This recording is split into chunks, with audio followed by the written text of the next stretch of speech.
కావాలనే మీ కలను నెరవేర్చుకోండి. సంప్రదించండి హెగ్డే ఫెర్టిలిటీ, హైదరాబాద్, తెలంగాణ.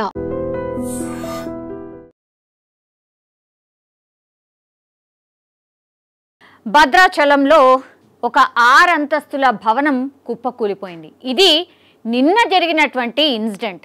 కానీ ఆ ఇన్సిడెంట్ జరిగిన తర్వాత ఒకటి అసలు అది ఏంది, ఏమైంది, ఎందుకు కొలాప్స్ అయింది బిల్డింగ్ అంటే, అది ఒక 30 సంవత్సరాల పాత బిల్డింగ్ అట.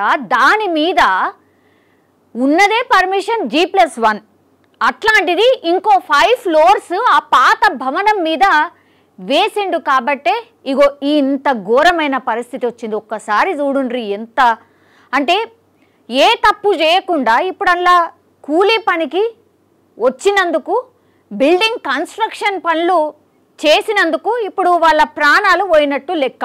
పర్మిషన్ తీసుకోలేదు, అక్రమంగా కడుతున్నారు, ఆఫీసర్స్ వస్తే బెదిరిస్తారు, అన్నీ అన్నమాట. అన్ని ఉల్లంఘనలు చేసుకుంటా ఇగో ఈ బిల్డింగ్ కట్టిండు. లోపల పాపం నిన్ననైతే ఒక 6-7 అందులో చిక్కుకున్నారు, చనిపోయినరు అని ముందు వార్తలు వచ్చినాయి.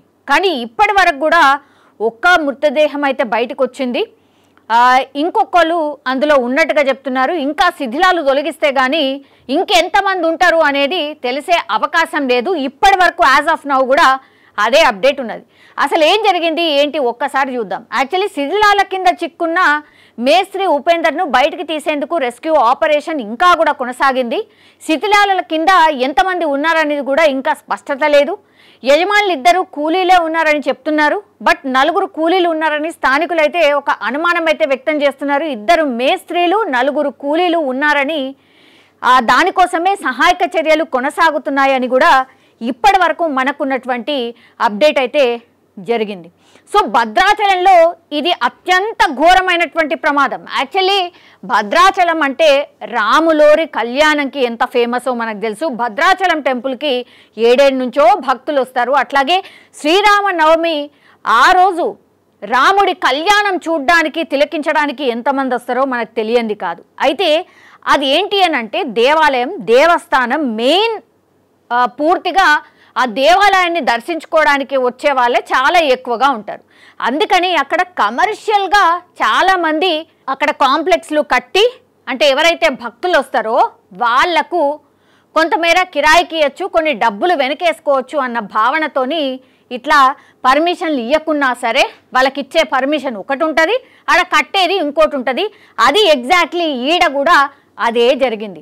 సో ఈ ప్రమాదానికి మెయిన్ కారణం అయితే అది ఇల్లీగల్ కన్స్ట్రక్షన్. ఇది ఎక్కడ అంటే యాక్చువల్లీ ఇది రామయ్య ఆలయానికి కూతవేట దూరంలో సూపర్ బజార్ సెంటర్లో ఘటన జరిగింది. శ్రీపతి నేషనల్ సేవా ట్రస్ట్కు చెందినటువంటి శ్రీ విజయ కనకదుర్గా భవానీ దేవస్థానం భద్రాద్రి భవానీ పేరుతో అక్కడ భవనం నిర్మాణం చేపడుతోంది. సుమారు 35 ఏళ్ల క్రితం నిర్మించిన పాత ఇంటి పైన సామర్థ్యానికి మించి అంటే G+1కి అనుమతి తీసుకుంటారు. తర్వాతనేమో ఇంకో 5 ఫ్లోర్స్ ఎక్కువేస్తారు.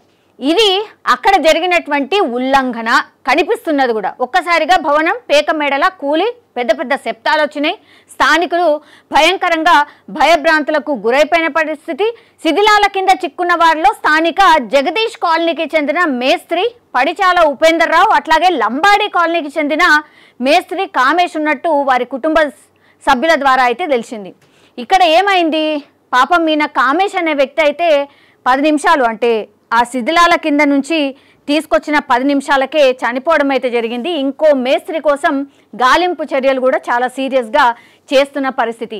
మేస్త్రియే కాదు ఇంకెవరైనా కూలీలు డెఫినెట్లీ ఉండే ఉంటారు అని అనుమానం ఉన్నది. ఆ కూలీలు ఎవరు అనేది కూడా ఇంకా బయటకు రానటువంటి సిచ్యువేషన్. ఎందుకంటే ఆ బిల్డింగ్ మొత్తం ఇట్లా కుప్పకూలిపోయింది, ఒకటే దగ్గర ఇట్లా పడిపోయింది కాబట్టి మరి ఏ ఫ్లోర్లో ఎవరున్నారు ఇంకా తెలియనటువంటి పరిస్థితి. రెస్క్యూ బృందాలు అయితే మొత్తంగా ఈ ఆపరేషన్ని టేకప్ చేసి చాలా సీరియస్గా కొన్ని గంటలుగా ఇప్పుడు ఆల్మోస్ట్ 24 గంటలు అయిపోయింది, ఇంకా కూడా కొనసాగుతున్న పరిస్థితి అయితే కనిపిస్తోంది. దీని మీద కలెక్టర్ జితేష్తో పాటుగా అధికారులు అక్కడే ఉండి పూర్తిగా పర్యవేక్షిస్తున్నారు. శిథిలాల కింద ఇంకా ఎంతమంది చిక్కుకున్నారు అనే దానిపై అధికారులు స్పష్టత ఇవ్వట్లేదు. ఇటు భవన యజమాని శ్రీపతి దంపతులు పోలీసుల ముందు లొంగిపోయినట్టు సమాచారం. లొంగిపోకుండా ఏం చేస్తారు, ఎట్టి పారిపోతారు. వాళ్ళు అధికారులు వచ్చి మీరు ఇల్లీగల్ కన్స్ట్రక్షన్ చేస్తున్నారు, ఇది ఆపండి అంటే కూడా వాళ్ళే బెదిరించినటువంటి సిచ్యువేషన్ కనిపించింది.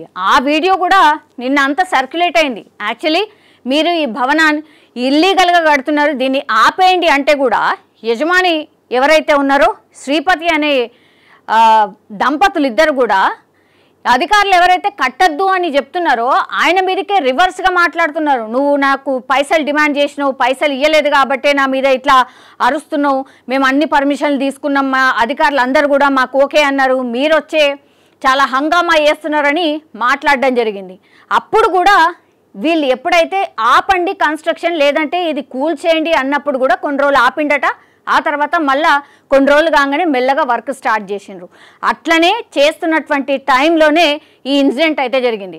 ఇక్కడ ఒకటి అధికారులు మరి పర్మిషన్ ఇవ్వలేదు, కొలాప్స్ చేయాలి అని అన్నప్పుడు సీరియస్గా అక్కడ ఉండి నించొని కొలాప్స్ చేయాల్సింది, చేయకుండా ఉన్నారు కాబట్టే ఇగో ఇట్లా కట్టుకుంటా పోయిండు. లాస్ట్కి వస్తే ఈ మేస్త్రీలు కూలీలు అనవసరంగా ఏ తప్పు చేయకుండానే ప్రాణాలు కోల్పోయిన పరిస్థితి. సో దీనికి పూర్తిగా ఈ ఘటనకు బాధ్యత వహించాల్సింది ఆ ఓనరే. ఓనర్ కాకుండా ఇప్పుడు అధికారులు కూడా ఎంతో కొంత డెఫినెట్లీ బాధ్యులే. ఎందుకంటే కూల్చేయమని చెప్పిండ్రు, కానీ కూల్చేయకుండా ఇంకా కూడా కన్స్ట్రక్షన్ ఎట్లా చేస్తాడు? మరి ఇందులో ఏమన్నా మీరు కూడా ములాఖత్ అయినరా అనేది కూడా వినిపిస్తోంది. ఎందుకంటే అధికారులు మీకు తెలియకుండా ఎట్లుంటుంది అనేది సామాన్యులు క్వశ్చన్ చేస్తున్న పరిస్థితి. ఇప్పుడు పాపం మేస్త్రికి సంబంధించిన వాళ్ళు కావచ్చు, లోపల చిక్కున్న కూలీల కుటుంబ సభ్యుల పరిస్థితి ఏంది? ఇది అతిపెద్ద క్వశ్చన్. సో ఇట్లాంటి ఇల్లీగల్ కన్స్ట్రక్షన్స్ భద్రాచలంలో అయితే చాలా అంటే చాలా ఉన్నాయట. ఇప్పటికైనా ఇప్పుడు ఇది జరిగింది, ఇప్పుడు దీని ద్వారా అయినా నెక్స్ట్ ఇంకెక్కడ ఇల్లీగల్ కన్స్ట్రక్షన్స్ జరుగుతున్నాయో వాటి మీద చర్యలు ఉంటాయా? ఇది సామాన్యుడు అక్కడ ఉన్నటువంటి వాళ్ళు అడుగుతున్నటువంటి క్వశ్చన్. లేకపోతే ఇట్లనే ఇన్సిడెంట్స్ జరుగుకుంటా పోవాలా అనేది కూడా చాలామంది క్వశ్చన్ చేస్తున్న పరిస్థితి అయితే మనకు స్పష్టంగా కనిపిస్తోంది. చూడాలి మరి ఇంకా కూడా లోపల ఎవరైనా చిక్కుని ఉన్నారా? ఎందుకంటే ఇది చూడొచ్చు, ఒక్కొక్కటి తొలగించాలంటే కొన్ని గంటలు పడుతుందో మరి రోజులు పడుతుందో తెలియనటువంటి పరిస్థితి. ఎందుకంటే ఒక్కసారిగా కుప్పకూలి పోవడంతో చాలా పెద్ద శబ్దం వచ్చింది. అక్కడ అన్ని ఇళ్ళు అంటే అందరు నివాసం ఉండే ప్రాంతాలు యథేచ్ఛగా మంచిగా కట్టుకుంటా పోయిండు. లాస్ట్కి వస్తే అట్లా పేక మేడలా ఎట్లా కూలుతుందో అట్లా కూలిపోయింది. అనవసరంగా పాపం మేస్త్రి కావచ్చు, ఆ లోపల ఎవరైతే రోజు కూలీ కింద పొట్టకూటి కోసం వస్తారు కదా, అట్లాంటి వాళ్ళు సరే ఆడ పని ఉంది కదా అని వచ్చి ఉంటారు. లాస్ట్కి వస్తే అందులో చిక్కుకుపోయి ఉన్నారో మరి ఏమైపోయినరో ఏం తెలియనటువంటి పరిస్థితి అయితే ఉంది. చూడాలి మరి ఈ ఇన్సిడెంట్ తర్వాతనైనా అధికారులు మేలుకొంటారా ఏంటి అనేది చూడాల్సిందే.